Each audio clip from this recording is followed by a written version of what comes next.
মালিকেরা, জওয়ান যুবকেরা, তাই আমি আপনাদেরকে একেবারেই ছোট্ট আলোচনার মাধ্যম দিয়ে আগিয়ে নিয়ে যেতে চাইছি। শোনা ও সোনার মালিক, জওয়ান যুবকেরা, সূরাতুল ইনশিরাহ শুরু করেছিলাম। প্রথম আয়াতে কারিমা আল্লাহ পাক বললেন, আলাম নাশরাহ লাকা সাদরাক। আমার আল্লাহ আমার প্রিয় নবী, আমার প্রিয় হাবিবকে লক্ষ্য করে বললেন, হে আমার প্রিয় বন্ধু মুহাম্মদ সাল্লাল্লাহু আলাইহি ওয়াসাল্লাম, আমি কি আপনার সিনা মোবারকটাকে উন্মোচন করে দিই নাই? আমি কি আপনার সিনা মোবারকটাকে খুলে দিই নাই? আমি কি আপনার সিনা মোবারকটাকে প্রসারিত করে দিই নাই? জবাবে আমার প্রিয় নবী বলেছিলেন, অবশ্যই ইয়া রাব্বাল আলামিন, আপনি আবার সিনা মোবারক উন্মোচন করে দিয়েছেন। এ সোনার মানিকেরা, ও জওয়ান যুবকেরা, এই সিনা মোবারক উন্মোচন করা, আল্লাহর নবীর সিনা মোবারকটাকে প্রসারিত করে দেওয়া, এই আয়াতে কারিমার ব্যাখ্যা দিতে গিয়ে পৃথিবীর সমস্ত মুফাসসিরিনে কেরামেরা ঐক্যমত পোষণ করেছেন, একমত হয়েছেন। এই আয়াতে কারিমার মাধ্যমে আমার আল্লাহ, আমার প্রিয় হাবিব, আমার প্রিয় নবী, আখিরি নবী, নূর নবী হাবিবুল্লাহ সিনা মুবারক চেক করা, সিনা অপারেশন করার বিষয়টা ক্লিয়ার করে দিয়েছে।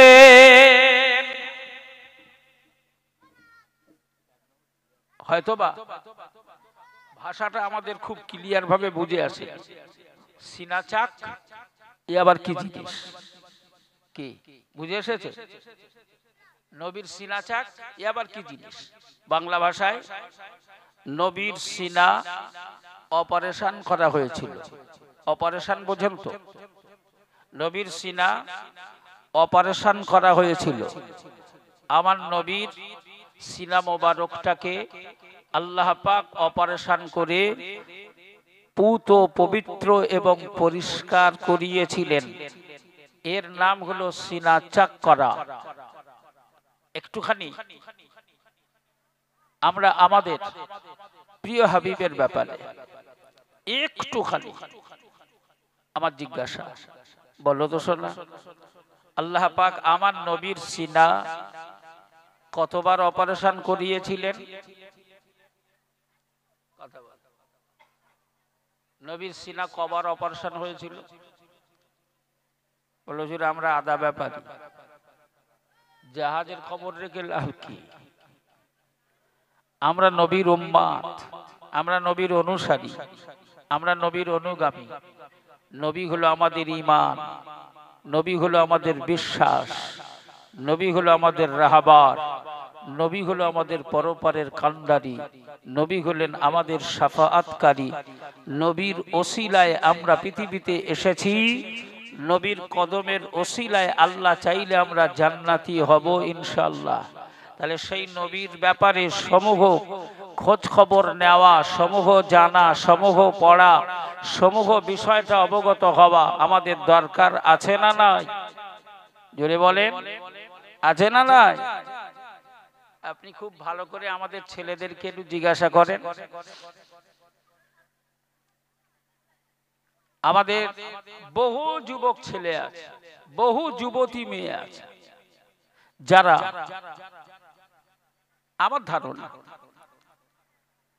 আমার ধারণা যেটা, যাদের কাছে জিজ্ঞাসা করলে অনায়াসে আমরা 20-50 জন নায়ক নায়িকা, ফুটবলার, ক্রিকেটার, সুপারস্টার, এদের সমূহ বিষয় সম্পর্কে জানতে পারি, ওরা বলতে পারে, এটা আমার বিশ্বাস।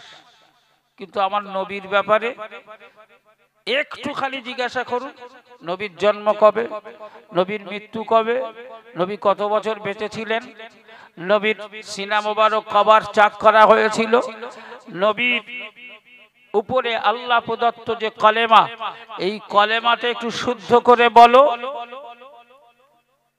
গাড়ি চলবে মনে হয়?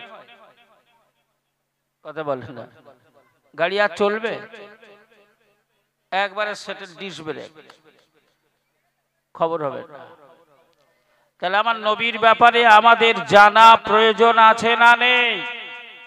সকলে মিলে বলতে হবে, এই ছেলেরা জানার দরকার আছে না নেই? নবীর সিনা মোবারক আল্লাহ পাক অপারেশন করিয়েছিলেন টোটাল 4 বার। কতবার? একবার হাত তুলে দেখাও। 4 বার, প্রত্যেকের যেন মনে থাকে। 4 বার। প্রথম অপারেশন, রাসূলুল্লাহর বয়স তখন 2 বছর। কত বছর? জোরে বলেন, কত বছর? 2 বছর। দ্বিতীয় অপারেশন, রাসূলুল্লাহর বয়স তখন 6 বছর। কত বছর? 6 বছর। তৃতীয় অপারেশন, আমার রাসূলুল্লাহর বয়স তখন 10 বছর। কত বছর? 10 বছর। চতুর্থ এবং শেষবারের অপারেশন, সুবহানাল্লাযী আসরা বিআবদিহি লাইলাম মিনাল মাসজিদিল হারাম ইলাল মাসজিদিল আকসা। চতুর্থ অপারেশনের দিকে লক্ষ্য করে আল্লাহ পাক কোরআনুল কারীমের এই দলিল পেশ করেছেন। আমার নবী পাকের পবিত্র মেরাজের ব্যাপারে আল্লাহর নবী মেরাজে গিয়েছিলেন। এই মেরাজের ব্যাপারে পৃথিবীর মানুষের কাছে দলিল হিসাবে রাসূলুল্লাহর মেরাজের প্রথম অংশের দলিল হলো আল্লাহর কোরআন। জোরে বলুন সুবহানাল্লাহ। কোরআনের দলিল অস্বীকার করার হিম্মত পৃথিবীর কোন ঋষি, পৃথিবীর কোন মনি ঋষি, পৃথিবীর কোন শিক্ষিত জ্ঞানী পণ্ডিত, পৃথিবীর কোন আলেম, কোন মুফতি, কোন মুফাসসির, কোন মুহাদ্দিস, কোন ওলি, কোন ফকিহ, কোন দরবেশের বাবারও হিম্মত হবে না কোরআনের দলিল অস্বীকার করে। মহান রব্বুল আলামিন নবীর মেরাজের প্রথম অংশের দলিল আল্লাহ কোরআনুল কারীমে প্রদান করলেন। নবীর মেরাজ সত্য, নবীর দিদার সত্য, আল্লাহর দর্শন সত্য। নবীর মেরাজের উপরে আল্লাহ পাক দলিল পেশ করে দিলেন। প্রিয় নবী হাবিবুল্লাহ জানালেন, আমি রাসূলুল্লাহ আমার চতুর্থবারের সিনা অপারেশন, চতুর্থবারের সিনা চাক হয়েছিল লাইলাতুল মেরাজের রাতে। যে রাতে আমার আল্লাহর সাথে আমার দিদার হয়েছিল, ওই রাতেই আমার আল্লাহ আমার চতুর্থবারের অপারেশন করিয়েছিলেন। আল্লাহর নবী এই অপারেশনের বর্ণনা শোনার জামানে ঘোষণা করেছেন। বুখারী শরীফের স্পষ্ট হাদিস, আল্লাহর নবী বলেন, ওই রাতে আমি আমার ফুপু আম্মা উম্মে হানির ঘরে ঘুমিয়েছিলাম। আমি আমার ফুপু আম্মা উম্মে হানির ঘরে ঘুমিয়েছিলাম। আমার পাশে আমার ভাই, আমার জামাতা শেরে খোদা আলী ঘুমিয়েছিলেন। আমার পাশে আমার চাচা আমির হামজা শুয়েছিলেন। আমার পাশে আমার একজন সাহাবী ছিলেন। ওই এক ঘরে আমরা 4 জনা ঘুমিয়েছিলাম। হঠাৎ আমি রাসূলুল্লাহ দেখতে পেলাম আমার মাথার উপর থেকে যেন ছাদটা সরিয়ে নেওয়া হলো। ছাদটা যেন আমার মাথার উপর থেকে সরে গেল। খোলা আকাশের নিচে আমি দেখতে পাচ্ছি। আমি রাসূল তখন লক্ষ্য করে দেখি আমার মাথার উপর থেকে ছাদ যখন সরিয়ে নেওয়া হলো, আমি নবী লক্ষ্য করে দেখি আমার মাথার কাছে এবং আমার পায়ের কাছে আল্লাহ 2 জন ফেরেশতা এসে দাঁড়িয়েছে। একজন হলো আল্লাহর মালায়েকা জিবরাইল আমিন, আর একজন হলো আল্লাহর মালায়েকা মিকাইল। এই 2 ফেরেশতা জিবরাইল আমিন আমার মাথার কাছে, মিকাইল আমার পায়ের কাছে এসে দাঁড়িয়ে গেল। আমি রাসূলুল্লাহ নিজের কানে শুনছিলাম এবং আমার চর্ম চোখ দিয়ে যেন আমি দেখতে পাচ্ছিলাম। আল্লাহর রাসূল বলেন, হযরতে মিকাইল জিবরাইল আমিনকে জিজ্ঞাসা করেছেন, ও ভাই জিবরাইল আমিন, বলো তো আল্লাহ পাক কাকে দাওয়াত করেছেন? আমি রাসূল নিজের কানে শুনলাম, নিজের চোখ দিয়ে দেখলাম। জিবরাইল আমিন আমি রাসূলুল্লাহকে ইশারা করে দেখালেন, ওই দেখো ওই মাঝখানে যিনি শুয়ে আছেন, মাঝখানে যিনি ঘুমিয়ে আছেন, মাঝখানে যিনি শুয়ে আছেন, যার চেহারা মোবারক থেকে আল্লাহ পাকের নূর চমকাচ্ছে, ওই ব্যক্তিটাকে আমার আল্লাহ দিদারের জন্য দাওয়াত করেছে। বলা যাবে না? হে জওয়ান যুবকেরা,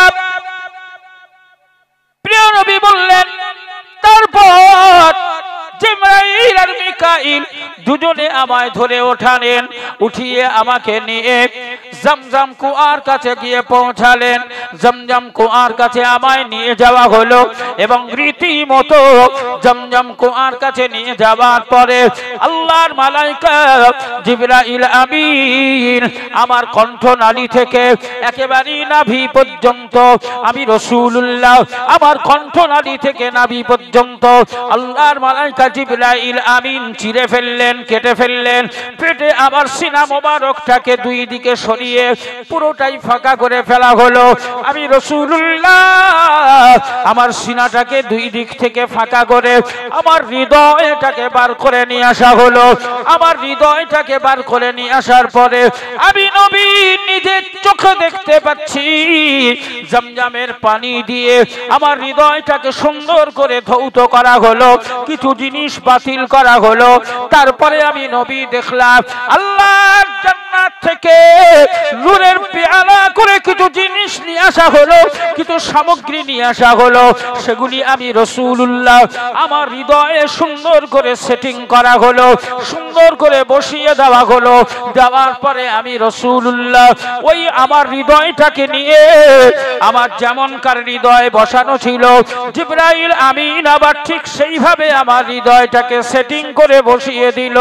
তারপরে আমার সিনা মোবারকটাকে আগের মতো করে জুড়ে দেওয়া হলো। এত কিছু করার পরেও আমি রাসূলুল্লাহ মহান মালিকের কসম করে বলছি, আমি রাসূলুল্লাহ এক বিন্দু পরিমাণ ব্যথা পাই নাই। জোরে বলা যাবে না? এর নাম হলো সিনা অপারেশন, এর নাম হলো সিনা চাক। আল্লাহ আমার নবীকে এইভাবে 4 বার সিনা অপারেশন করিয়েছিলেন। তার নিশ্চিত একটা কারণ আছে না নয়? আল্লাহ কি বিনা কারণে কোনো কাজ করে মনে হয়? কথা বলেন না। আল্লাহ বিনা কারণে কোনো কাজ করে? বিনা কারণে কোনো কাজ করে না। এখন একটুখানি আমরা নবীর প্রেমিক, বলো তো শোনা, আল্লাহ আমার নবীর এই সিনা চাক কি কারণে করেছিলেন? কারণটা কি ছিল জানি আমরা? খোঁজ খবর নিইনি, জানার চেষ্টাও করিনি। যে খোঁজ খবর নিইনি, জানার চেষ্টাও করিনি। আপনাদের অসুবিধা হচ্ছে না তো? ধৈর্য আছে? এই মনোযোগ আছে? মনোযোগ কেমন আছে একটু তাকবীর দেন দিন। নারায়ে তাকবীর। মোটামুটির উপরে আছে, ঠেলা দিলে আর খানিকটা চালানো যাবে। কি ঠেলা দিলে? ঠেলে আরো খানিকটা নিয়ে গেলে যাওয়া যাবে। আর একবার দাও দিন আওয়াজ, নারায়ে তাকবীর। এই যুবক ছেলেরা আর একটু জোরে বলো, নারায়ে তাকবীর, নারায়ে তাকবীর। আমি কি আমার নবীর এই মেরাজের ব্যাপারে, আমার রাসূলুল্লাহ মেরাজের ব্যাপারে আর একটু আগাবো? কারা বলছেন একটু হাত তুলে দেখাবেন? আল্লাহ কবুল করে নিক। সকলে বলেন আমিন। জোরে বলেন আল্লাহুম্মা আমিন। আমাদের মধ্যে বিভেদ তৈরি করা, বিভাজন সৃষ্টি করা, মতদ্বন্দ্ব মতানৈক্য তৈরি করার ব্যাপারে এক শ্রেণীর দালাল আমাদেরই মতো টুপি পরে, আমাদেরই মতো জামা পরে, দাড়িটাও আমাদেরই মতো রাখে, কিন্তু ওদের আকীদা মুসলমানদের ঈমান লুট করা, মুসলমানদের মধ্যে বিভেদ তৈরি করা, ছোট ছোট জুজি মশলাগুলোকে নিয়ে একদল আর এক দলের সাথে লাগিয়ে দিয়ে সমাজটাকে টুকরো করে দেওয়া।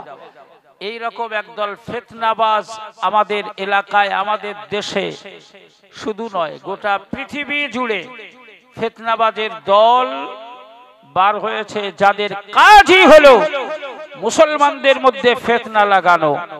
এই দলটার নাম হলো ওয়াহাবি দালাল, ওয়াহাবি চক্র।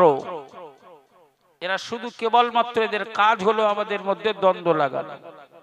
জুজি মশলাগুলোকে নিয়ে উস্কে দেওয়া, ছোট ছোট মশলা, যেমন কবর জিয়ারা, আখিরি জোহর পড়া, নবীর নামে একটু সালাম কিয়াম করা, এ সমস্ত জুজি মশলাগুলোকে নিয়ে বিভেদ তৈরি করে সমাজ টুকরো করে ঈমান নষ্ট করে দেওয়ার জন্য এই দলটা বেরিয়েছে। এদেরকে বলা হয় ওয়াহাবি চক্র, ওয়াহাবি দালাল।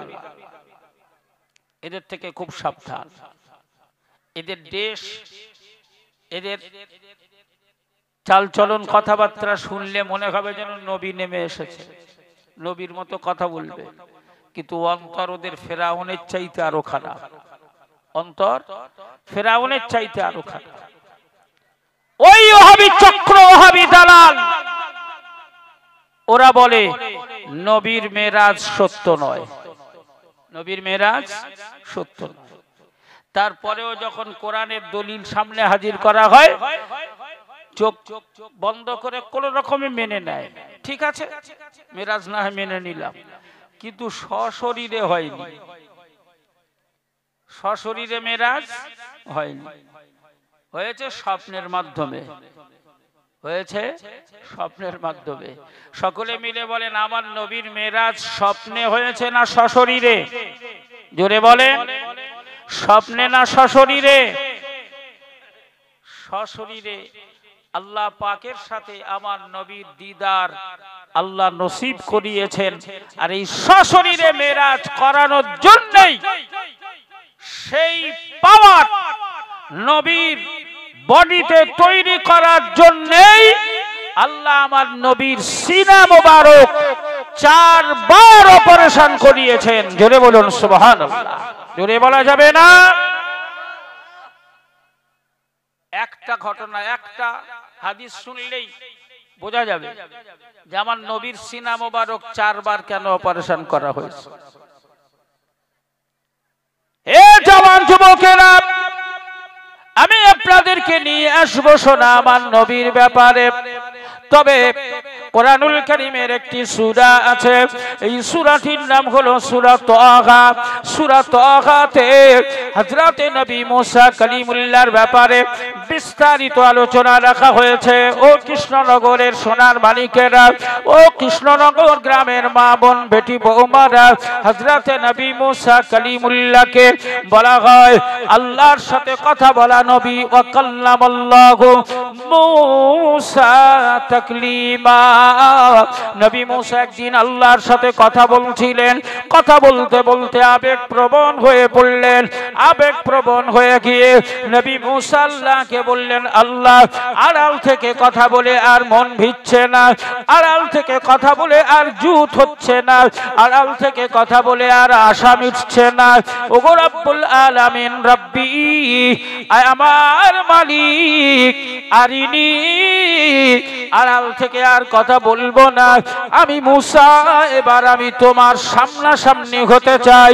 অতএব আমি মুসা, আমি তোমায় দেখতে চাই। মুসা আল্লাহকে বললেন, আল্লাহ, এবার আর মন পুষছে না, আড়াল থেকে কত কথা বলবো, এবার একটু তোমার দেখবো। আমার আল্লাহ পাক সঙ্গে সঙ্গে 1 সেকেন্ড সময় নেয় নাই। আমার আল্লাহ পাক বললেন, লাম তারানি, ও মুসা, তোমার এই আশা কখনো পূরণ হবে না, তুমি আমায় কখনো দেখতে পাবে না। দেখবার মতো রসদ, দেখবার মতো পাওয়ার, দেখবার মতো মাল মশলা, দেখবার মতো ক্ষমতা মুসা তোমার মধ্যে নাই। তুমি আমায় দেখবার উপযুক্ত নও, তোমার আশা কখনোই পূরণ হবে না, তুমি কখনোই আমি আল্লাহকে দেখতে পাবে না।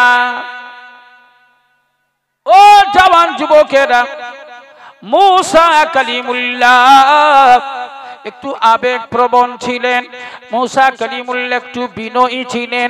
তাই নবী মুসা আবেগ প্রবণ হয়ে আল্লাহর শাহী দরবারে বললেন, আল্লাহ, যদি তুমি আমায় দেখা না দাও, আমি যদি তোমার দিদার না পাই, তুমি যদি আমার দেখা না দাও, তাহলে তোমার মুসা এই তুর পাহাড়েই রয়ে গেল, এখান থেকে আর বাড়ি যাবে না, তুর পাহাড় আর ছাড়বে না।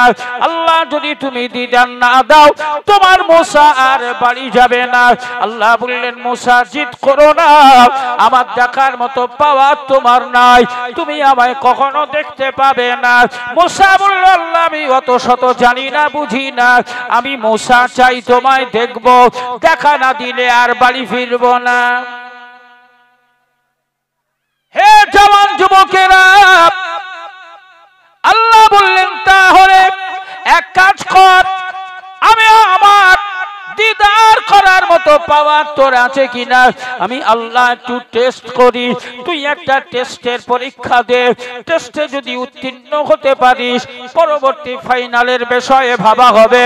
নবী মুসা কালিমুল্লাহ বললেন আল্লাহ টেস্ট নাও আর ফাইনাল নাও, যা খুশি তা করো, আমি সব করতে রাজি, সব দিতে রাজি, তবে আমার মূল কথা হলো আমি তোমায় দেখব, আমায় দিদার দিতে হবে, এটাই হলো আমার শেষ কথা। আল্লাহ পাক বললেন তাহলে টেস্ট দেওয়ার জন্য রেডি হয়ে যাও। হে জওয়ান যুবকেরা, আমার আল্লাহ পাক নবী মুসা কালিমুল্লাহকে টেস্ট শুরু করে দিলেন তুর পাহাড়ের উপরে। আল্লাহ পাক বললেন উনজুর ইলাল জাবাল, হে নবী মুসা কালিমুল্লাহ ওই পাহাড়ের চূড়ার দিকে তাকাও। হে জওয়ান যুবকেরা, নবী মুসা কালিমুল্লাহকে এই নির্দেশ দেওয়ার আগে আমার আল্লাহ পাক বলেছিলেন ও তুর পাহাড় এলাকায় বসবাসকারীরা, ও তুর পাহাড় এলাকায় বসবাসকারীরা, তোমরা যারা জীবন নিয়ে জান নিয়ে তুর পাহাড় এলাকায় বসবাস করো, আমি আল্লাহ পাক তোমাদেরকে এই তুর পাহাড় এলাকার 12 কিলোমিটার বেসিস এলাকার বাইরে যাওয়ার নির্দেশ প্রদান করে দিলাম। হে জীবজন্তু জানোয়ারেরা, তোমরা 12 কিলোমিটার এলাকা ছেড়ে বেরিয়ে যাও। হে পানিতে বাস করা মাছ, হাঙর, কুমিরেরা, তোমরা 12 কিলোমিটার এলাকা ছেড়ে বেরিয়ে যাও। হে গর্তের পিপিলিকা, পোকামাকড়েরা, তোমরাও 12 কিলোমিটার এলাকা বেসিস বেরিয়ে যাও, বাইরে বেরিয়ে যাও।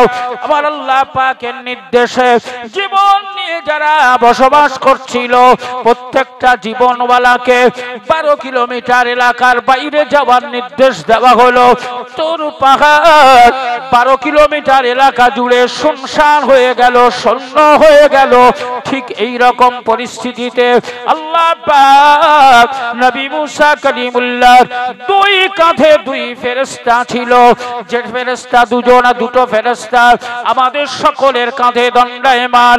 ও জওয়ান যুবকেরা, আল্লাহ পাকের নির্দেশ হলো ও আমার 2 ফেরেশতা মুসার 2 কাঁধে তোমরা দণ্ডায়মান, তোমরা তার দিনলিপি লিপিবদ্ধ করছো।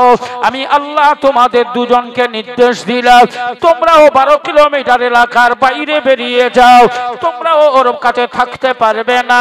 একেবারেই শুনশান বানিয়ে দেওয়া হলো, একেবারেই নির্জনতা নিয়ে এসে দেওয়া হলো।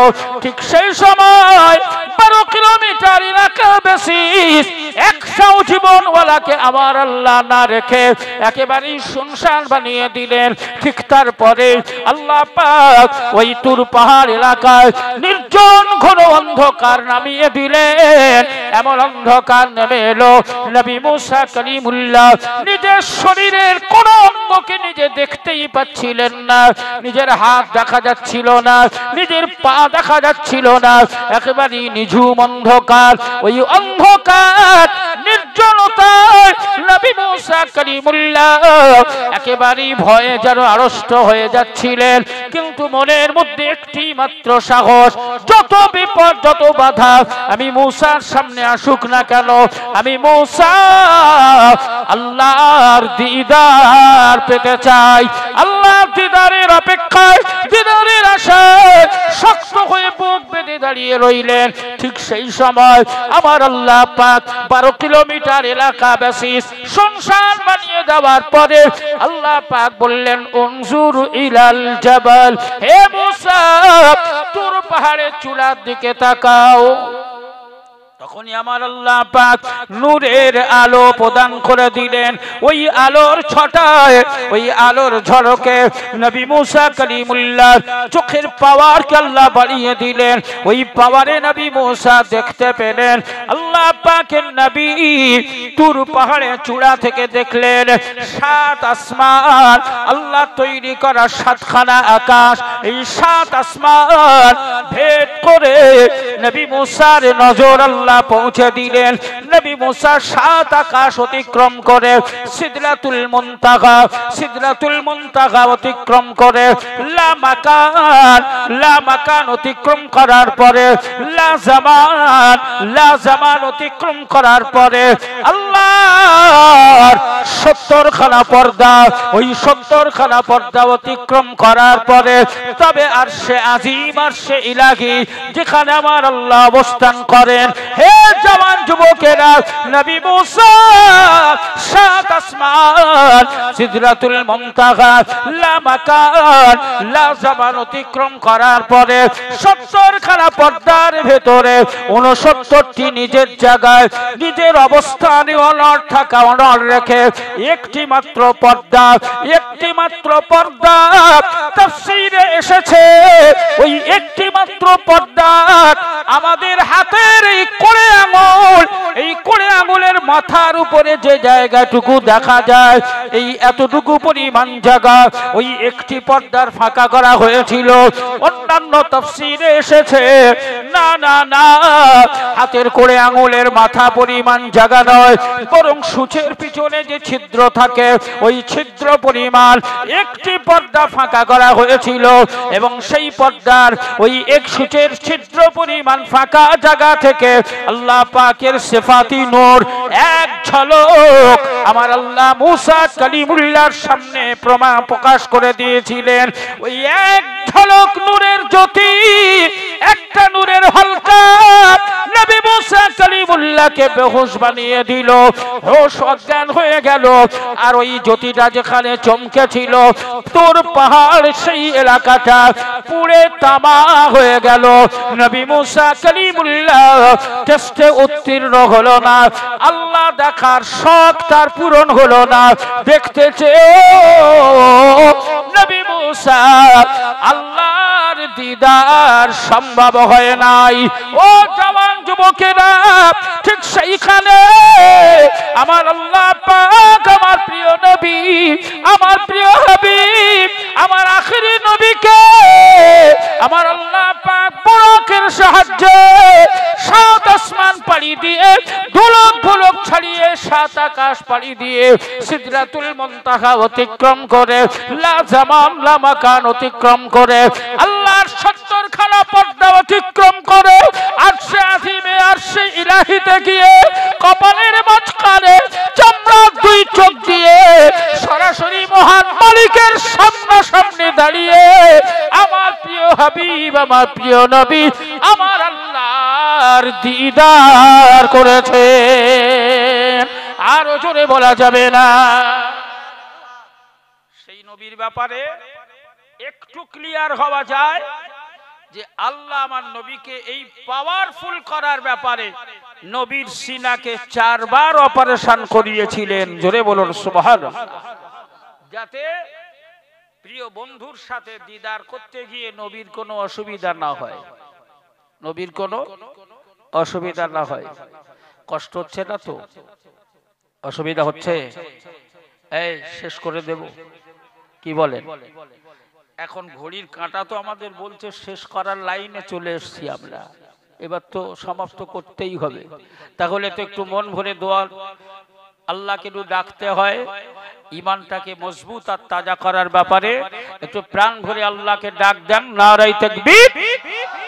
কৃষ্ণনগরের মাটি আল্লাহ নামের ধ্বনিতে উচ্চারিত হোক। নারায়ে তাকবীর, নারায়ে তাকবীর, নারায়ে তাকবীর। হে সোনার মানিক জওয়ান যুবকেরা, ওয়াহাবি চক্র আমার নবীর ব্যাপারে অনেক শ্লো প্রয়োজন দেয়, আমার নবীর ব্যাপারে অনেক কুমন্ত্রণা দেয়। নবীর জন্মের ব্যাপারে, নবী মাটির তৈরি না নূরের তৈরি, নবী জিন্দা না মুর্দা, নবী হায়াতুন নবী না মওতুন নবী, এই ব্যাপারে আমাদের মধ্যে ডিভাইডেড করার জন্য অনেক কুমন্ত্রণা প্রবঞ্চনা প্রদান করে, আমাদের মধ্যে বিভেদ তৈরি করে দেয়, আমাদের মধ্যে অশান্তি লাগিয়ে দেয়। আমার নবীর ব্যাপারে অনেক আলোচনা, অনেক সমালোচনা আজ সমাজের বুকে দাঁড় করিয়ে দেয়। হে জওয়ান যুবকেরা, আমার নবীর ব্যাপারে আলোচনা করার লক্ষ্যে এই রকম মাহফিল তৈরি করলে, জান্নাতের বাগান অনুষ্ঠিত করলে, ওয়াজের মাহফিল বানালে, জলসা জুলুস দিলে, সেখানেও বাধা প্রদান করার জন্য অনেক কুমন্ত্রণা তৈরি করে, অনেক স্লো প্রয়োজন দিয়ে ঢুকে পড়ে। ওই সমস্ত ওয়াহাবি চক্রদের ওই আকীদা হলো, ওয়াহাবি চক্রদের বিশ্বাস হলো জলসা দিয়ে মিলাদ দিয়ে কোনো লাভ হয় না, এতে মানুষ পরিবর্তন হয় না, এ দেওয়া মানে পয়সাগুলো নয় ছয় করা হয়, বেকার করা হয়। এরকম কথা অনেকেরই মুখে শোনা যায়, যায় না যায় না? কথা বলেন, যায় না? আল্লাহর কোরআনের আলোচনা, আল্লাহর কোরআন শুনলে, আল্লাহর কোরআন পড়লে, আল্লাহর কোরআন দেখলে, আল্লাহর কোরআন স্পর্শ করলে নেকি হয় না হয় না? সবাই মিলে বলেন। আল্লাহ এমন কোরআন আমাদেরকে দিয়েছে যে কোরআন স্পর্শ করলে আল্লাহ নেকি দেয়, যে কোরআনের চিন্তা ভাবনা করলে আল্লাহ নেকি দেয়, যে কোরআন শুনলে আল্লাহ নেকি দেয়, যে কোরআন দেখলে আল্লাহ নেকি দেয়, যে কোরআন পড়লে আল্লাহ নেকি দেয়। সেই কোরআনের আলোচনায় অংশগ্রহণ করে কোরআন শোনাটা ভালো কাজ না খারাপ কাজ? তাহলে যারা বলছে জলসা দিয়ে লাভ নেই, ওরা ঠিক বলছে না ভুল বলছে? প্রথমত আমি আপনাদেরকে খুব প্রিয়জন হিসাবে, আমার ফ্যামিলি সদস্য মনে করে জিজ্ঞাসা করছি, শোনা, আমরা এখানে এই 2 ঘন্টা 3 ঘন্টা হোক আর 4 ঘন্টা হোক সময় আমরা এখানে বসে আছি, এই সময়টা যে আমরা এখানে বসে আছি, এইখানে বসার সুযোগ না পেলে আমরা দুনিয়ার অনেক খারাপ কাজে অনেকেই লিপ্ত হতাম, হতাম না? হতাম না?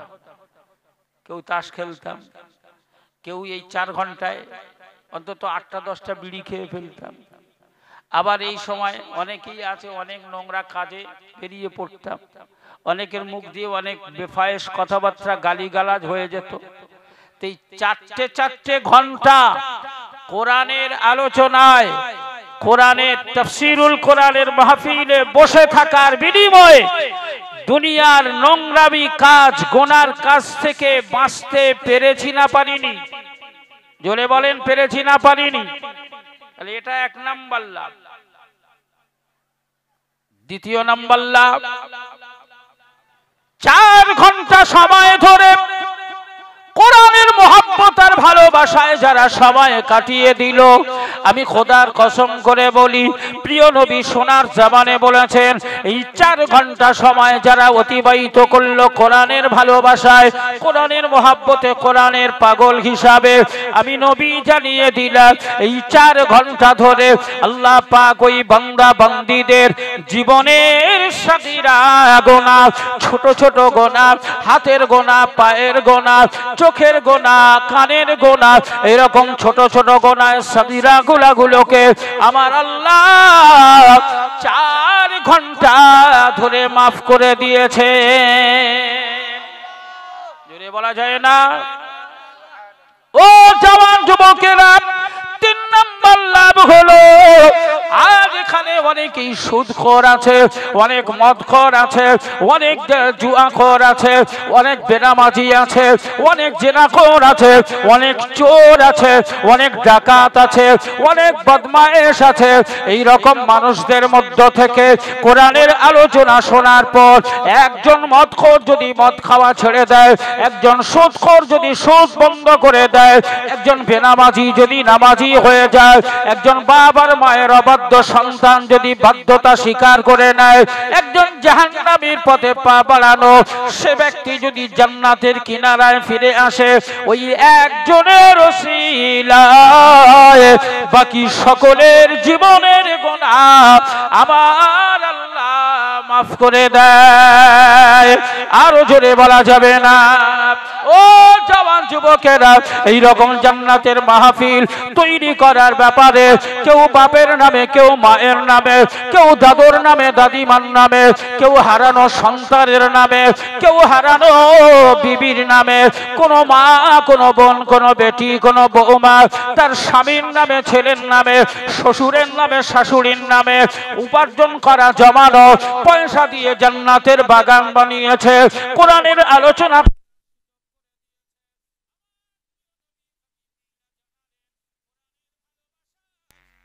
মহাব্বতে যদি কেউ অর্থ ব্যয় করে, আমি রাসূলুল্লাহ জানিয়ে দিলাম, যার অর্থের বিনিময়ে দুনিয়ায় আল্লাহর জান্নাত তৈরি হয়েছে, ওই জান্নাতের বাগানে বসে আল্লাহর বান্দা বান্দীরা, আমি রাসূলুল্লাহর উম্মত উম্মতিরা কোরআনের আলোচনা করার সুযোগ পেয়েছে।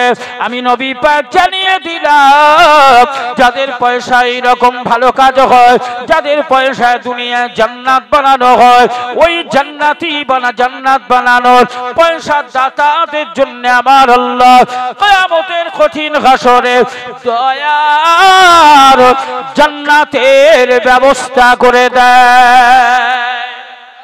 জোরে বলা যায় না? তাহলে আমরা সবাই আজকের এই মাহফিলে যারা আছে, আগামী দিনে আল্লাহর সেই জান্নাত পাওয়ার আশায়, দুনিয়ার জান্নাত বানাবার জন্য আমরা সহযোগিতা করব ইনশাআল্লাহ। আমরা সহযোগিতা করব ইনশাআল্লাহ। আমাদের বাপ মা, দাদু দাদিমা অনেক কষ্ট মেহনত করে অর্থ উপার্জন করে আমাদের জন্য রেখে গেছে। আজ তারা কবরে, আজ তারা কবরে। ছেলে বাহালুতি করছে, দু চাকা চার চাকা চড়ে বেড়াচ্ছে, তালার পর তালা বাড়াচ্ছে। বাপ আর মা তারা নির্জন নিরালা অন্ধকার কবরের মাঝে পড়ে আছে। প্রিয় নবী, প্রিয় হাবিব জানালেন, বাপের উপার্জন করে রেখে যাওয়া ওই সম্পদের ওয়ারিস হিসাবে সন্তান যদি সেই সম্পদ থেকে, তার উপার্জন করা সম্পদ থেকে একটা অংশ বাপের নামে দান খয়রাত করে দেয়, জান্নাতের বাগান বানাবার জন্য সাহায্য করে, জান্নাতি মাহফিল তৈরি করে, কোরআন তেলাওয়াতের ব্যবস্থা করে দেয়, সওয়াব রেসানির ব্যবস্থা করে দেয়, ভালো কাজে যদি অর্থ ব্যয় করে দেয়, আমি রাসূলুল্লাহ জানিয়ে দিলাম, সন্তানের দানের ওসিলায় আমার আল্লাহ পাক খুশি হয়ে 40 জিরাত ওই বাপের ওই মায়ের কবরের আযাব 40 বছরের জন্য মাফ করে দেয়। আরো জোরে বলা যাবে না? ও সন্তানাদিরা, তাই বাপের নামে, মায়ের নামে আগামী বছরে আবার এই জান্নাতি বাগান তৈরি হবে। কৃষ্ণনগরে জান্নাতি বাগান হবে, জান্নাতি ফুল ফুটবে, জান্নাতি সোনার মানিকেরা আবার তারা এসে হাজির হবে, কোরআনের আলোচনা শ্রবণ করা হবে, আল্লাহর রহমত বর্ষণ হবে। তাই যোগ্য বাপের বেটা, যোগ্য মায়ের সন্তান হিসাবে আগামী বছর এই জান্নাতের বাগান তৈরি করার জন্য, জান্নাতি বাগানে এক একটা খুঁটি বানিয়ে দেওয়ার জন্য অংশগ্রহণকারী হিসাবে হাজিরা দেবে, হাত লম্বা করে দেবে। আজ থেকে 1 বছরের জন্য এই দান আমার আল্লাহ কবুল করে নেবে। ওই বাপের মায়ের কবরে আল্লাহ পাক জান্নাতি পরিবেশ দান করবে, জান্নাতি সুখের ব্যবস্থা করে দেবে, জান্নাতি আরাম আয়েশের ব্যবস্থা হবে। ও কৃষ্ণনগরের যুব সমাজ, অনেকেই আছো গরিব অসহায়, অনেকেই আছো খেটে খাওয়া দিন দুঃখী, দিন দিন আনতে পান্তা ফুরিয়ে যায়। মানে গরিবের ঘরের সন্তান অনেকেই আছো টোটো চালাও, অটো চালাও, মাটি কাটো, রাস্তা ঘাটে ঘুরে বেড়াও।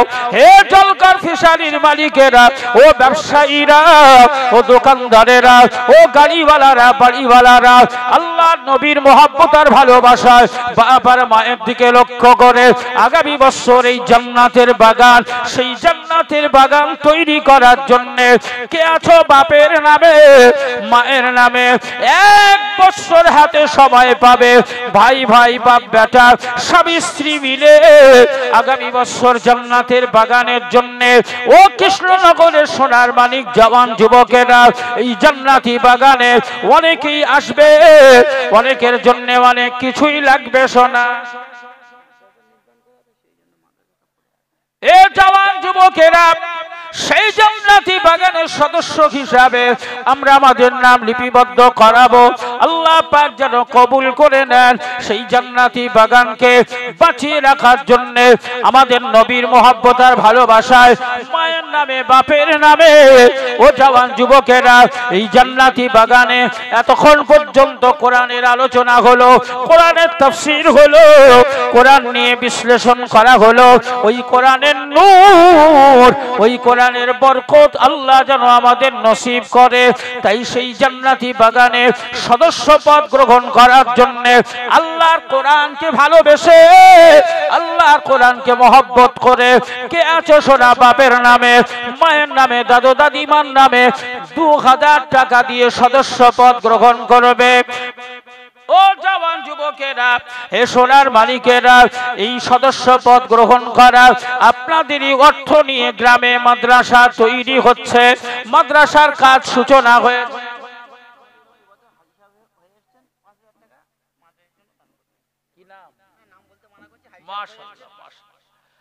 আল্লাহর কাবার মেহমান,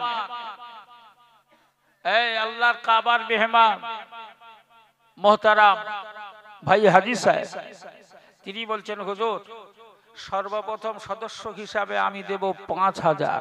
খুশি না বেজার? খুশি না বেজার?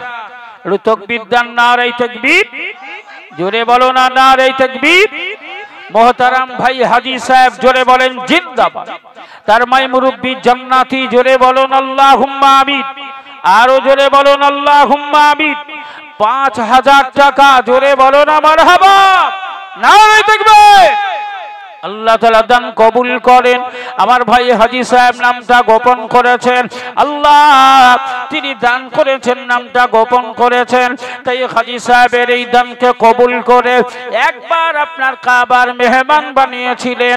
আল্লাহ জীবদ্দশায় আরো বহুবার যেন আল্লাহ আপনার কাবায় যাওয়ার সুযোগ হয়ে যায়, কাবার মেহমান হওয়ার সুযোগ হয়, নবীর রওজা মুবারকে গিয়ে সালাম পৌঁছে দেওয়ার সুযোগ হয়ে যায়, এবং আমার নবী পাকের জিন্দা নবীর সাথে যেন দিদার নসিব হয়। জোরে বলেন আমিন, আরো জোরে বলেন আল্লাহুম্মা আমিন।